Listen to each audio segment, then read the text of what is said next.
Bonjour et bienvenue pour ce 5e épisode de cette histoire de l'informatique moderne. Alors cette fois, on va s'intéresser à l'importance du microprocesseur avant de parler de la vague de la micro qui a déferlé sur l'informatique au début, à la fin des années 70, début des années 80, qui a été la troisième vague importante après celle des mainframes et des mini qu'on a déjà traités dans les épisodes précédents. Et cette fois, on peut dire que le PC, la micro-informatique, c'est complètement différent de ce qu'on a eu jusqu'alors. Parce que autant on pouvait voir les mini-ordinateurs comme des mainframes en réduction, même s'il y avait des différences, en gros, il y avait quand même une espèce de continuité. On fabriquait les mini à peu près de la même façon. Certes, on utilisait des circuits intégrés, ça permettait de baisser le coût, mais fondamentalement, c'était à peu près la même chose. Et on peut dire que les mini ont été possibles grâce aux circuits intégrés, mais le PC, lui, est vraiment né du microprocesseur. Donc le PC, c'est en quelque sorte une maxi-puce. Et c'est là où on peut dire qu'il y a eu une vraie rupture de la continuité qui prévalait jusqu'alors. Donc, si le PC est né du microprocesseur, il est intéressant de se pencher sur la genèse de ce microprocesseur, justement. Et pour ça, on va revenir au milieu des années 50, en 55 exactement, où William Shockley a fondé sa société qui s'appelait Shockley Semiconductor Laboratory. Alors Shockley, on le connaît déjà, c'était un des trois scientifiques qui travaillaient au Bell Labs, et qui a participé à la découverte, à la création du premier transistor. Et ensuite, Shockley donc a eu envie de voler de ses propres ailes et de créer sa société qu'il a implantée en Californie. Alors pourquoi en Californie ? Bon, c'est pas très clair, les sources se contredisent un peu, mais c'est pas ça qui est important. Mais parce qu'il l'a mise en Californie, dans un premier temps, il n'a pas pu recruter auprès de ses anciens collègues des Bell Labs et de façon plus générale de la côte Est parce que tout simplement les types ne voulaient pas se déplacer en Californie. Donc il a recruté principalement dans les milieux universitaires de Californie, principalement Stanford, mais pas seulement. Et le problème de Shockley, on peut dire plein de choses sur Shockley, beaucoup de mal surtout, mais c'était pas un bon manager. Donc les jeunes qu'il a recrutés, ils se laissaient mis à dos très rapidement et très vite, ils ont décidé de quitter Shockley Labs pour créer leur propre société. Ce que Shockley lui-même a appelé les 8 traîtres. Donc Acid Shockley et les 8 traîtres, en quelque sorte, créent Fairchild Semiconductor. Alors Fairchild Semiconductor, c'était une filiale du groupe Fairchild qui était spécialisé, entre autres choses, dans la production de matériel optique, des appareils photo, des caméras, etc. Principalement pour des contrats militaires, genre les caméras embarquées dans les avions espions. Mais Sherman Fairchild a eu l'idée de financer ces jeunes Turcs parce que Arthur Rock, un venture capitaliste dont on parlera un peu plus loin, lui a suggéré que c'était une bonne idée. Et le plan initial des 8 scientifiques qui venaient de Shockley pour aller chez Fairchild, c'était de produire des composants électroniques basés sur le silicone plutôt que sur le germanium qui prévalait jusqu'alors. Alors Fairchild a une importance particulière dans notre histoire parce que c'est à partir de Fairchild qu'il y a eu un essaimage incontestable de sociétés qui ont commencé à remplir la Silicon Valley. Jusqu'à ce moment-là, cette vallée était connue par sa production de fruits. Il y avait surtout des arbres fruitiers. Et progressivement, on s'est mis à appeler ça la Silicon Valley. Alors précisément, ça date de quand cette appellation ? Eh bien, d'après ce que j'ai trouvé, c'est dans un périodique qui s'appelait Electronic News. Il y a un journaliste qui s'appelait Don Hoffler qui, le premier, en janvier 71, a écrit un article pour décrire cette tendance qu'il a appelée Silicon Valley. Donc ça date de là. Ensuite, on en arrive à Intel. Alors Intel, évidemment, c'est très important, mais il faut bien comprendre que Intel, ça provient presque directement de Fairchild aussi, puisque Robert Noyce, avec la petite moustache, ou Gordon Moore, avec les lunettes, venaient de Fairchild, quand finalement lassés par la culture corporate du groupe Fairchild, ils se sont dit, bon, après tout, on n'a qu'à créer notre propre société. Et une fois de plus, c'est le venture capitaliste Arthur Rock qui est intervenu dans l'histoire et qui les a financés. Alors Arthur Rock, c'est un nom connu parce qu'ensuite, c'est lui qui va financer Apple à ses débuts. Donc, quand ils étaient à Fairchild,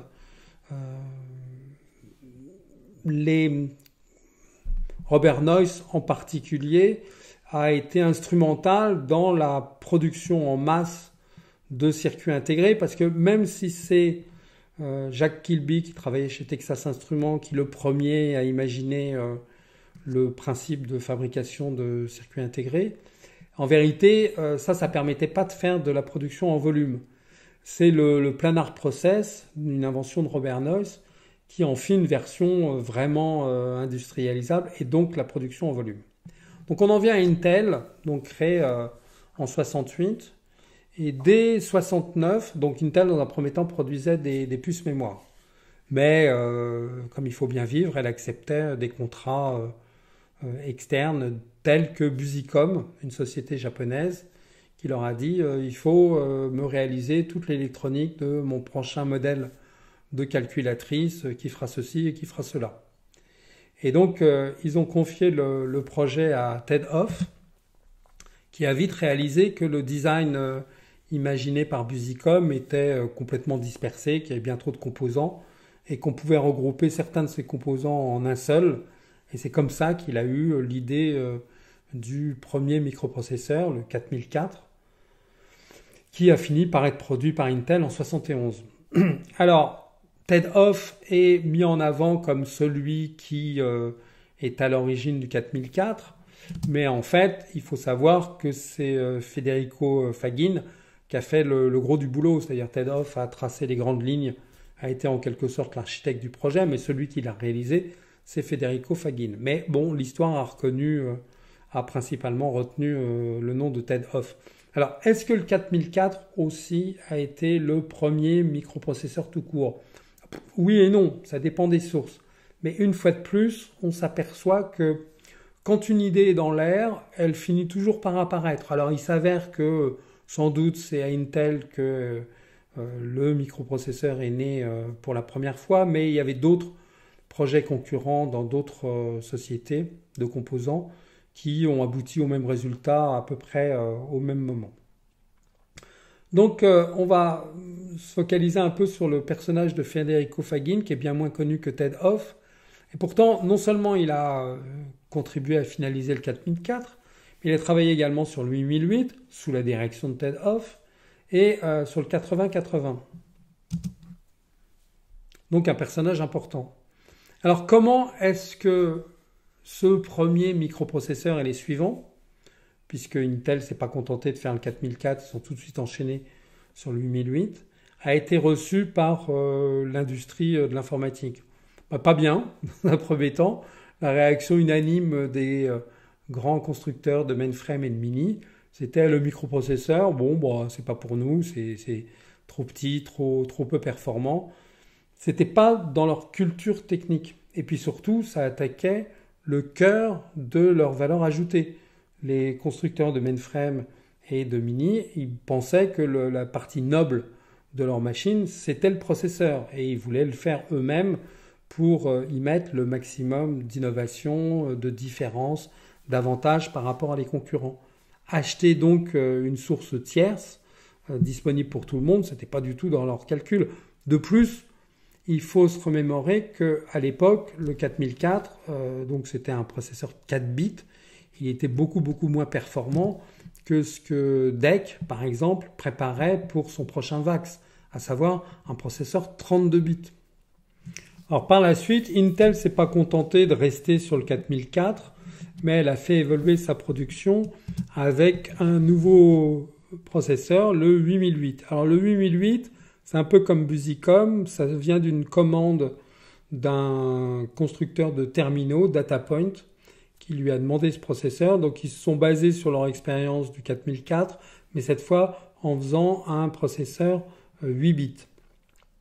Et ensuite, donc le 8008 c'est 1972, en 74, rebelote, Intel fait encore évoluer son offre et cette fois offre le 8080, toujours un 8 bits mais avec un peu plus de cadence d'horloge et on voit que cette fois il utilise un brochage à 40 pins au lieu du 18 pins du 8008. Et c'est encore Federico Faggin qui a fait l'essentiel du travail, aussi bien sur le 8008 que sur le 8080, et fatigué de ne pas pouvoir jouer les premiers rôles, puisque c'était toujours Ted Hoff, l'architecte principal. Il a fini par quitter Intel, créer sa propre compagnie, Zilog, où il a pu mettre en œuvre son processeur phare, à savoir le Z80, qui était une évolution du 8080, mais donc complètement compatible avec lui, mais un peu plus rapide, un peu plus évolué. Et c'est ce 8080 qui a eu une longue carrière, une longue évolution, qui s'est retrouvé dans plein de machines différentes, mais certains micro-ordinateurs très connus, comme par exemple le TRS-80 de Tandy, ou le ZX80 de Sinclair et le ZX81 du même constructeur britannique. Alors, ces machines sont importantes parce que dans l'histoire de la micro-informatique, parce que bien souvent, ce sont les toutes premières machines que les utilisateurs ont pu avoir dans les mains. Par exemple, le ZX81, c'est le tout premier micro-ordinateur que j'ai eu, moi, dans mon coin. Donc, ça a été en quelque sorte l'introduction au monde de la micro-informatique par ces machines simples et pas chères et facilement programmables. BASIC était intégré. Donc, on voit que le point d'entrée, tout ça repose sur le Z80 qui, en plus, en étant compatible avec l'Intel 8080, permettait à ce que les logiciels développés pour le processeur d'Intel fonctionnent sans modification sur le Z80. On verra par la suite que ça a eu une certaine importance. On vient d'évoquer les premiers pas des processeurs, mais ce serait une erreur de se focaliser uniquement sur cet élément.